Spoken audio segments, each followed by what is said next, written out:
যে পূর্বাচলকে ভবিষ্যতের আধুনিক ও নিরাপদ নগরী হিসেবে গড়ে তোলার স্বপ্ন দেখা হচ্ছে, জনবসতি বাড়ার সঙ্গে সঙ্গে সেখানে বেড়েছে অপরাধীদের তৎপরতাও।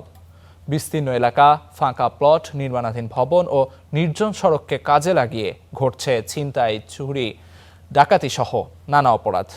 এতে নিরাপত্তা নিয়ে উদ্বেগ বাড়ছে। এমন পরিস্থিতিতে পূর্বাচলে একটি অস্থায়ী পুলিশ ক্যাম্প করছে ডিএমপি। নির্জন সড়কে মুহূর্তেই ছিনতাই, কোথাও চুরি, কোথাও ডাকাতি, আবার কোথাও খুন। এই জনপদে দিন দিনই বাড়ছে অপরাধ। তাই তো রাতের আধারে আতঙ্কের আরেক নাম পূর্বাচল।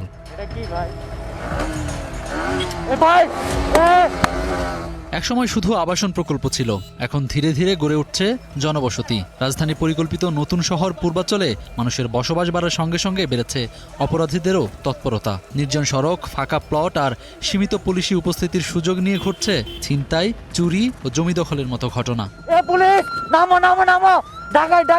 স্থানীয়দের অভিযোগ, সন্ধ্যার পর অনেক এলাকা পরিণত হয় অপরাধীদের অভয়ারণ্যে। কিছু চুরি, বাটপারি, সিটারি মানুষের বাইরে গেছে। মানুষ কাস্টমার আসে না, বন্ধ করে দিতে হয় 12টার দিকে। আবার রাত্রে 12টার দিকে দোকান বন্ধ করে দিলে আপনি রাত্রে আবার দোকানের মালামাল চুরি হয়ে যায়। এদিকে চুরি, ছিনতাই বাইরে গেছে।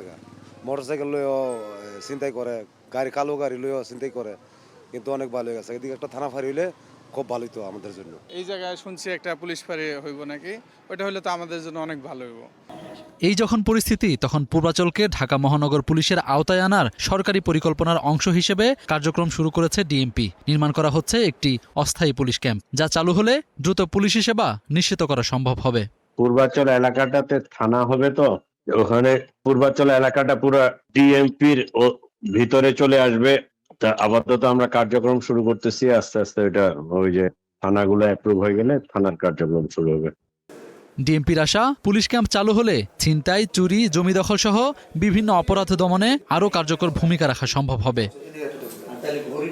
আহমেদ রবি, স্টার নিউজ, ঢাকা।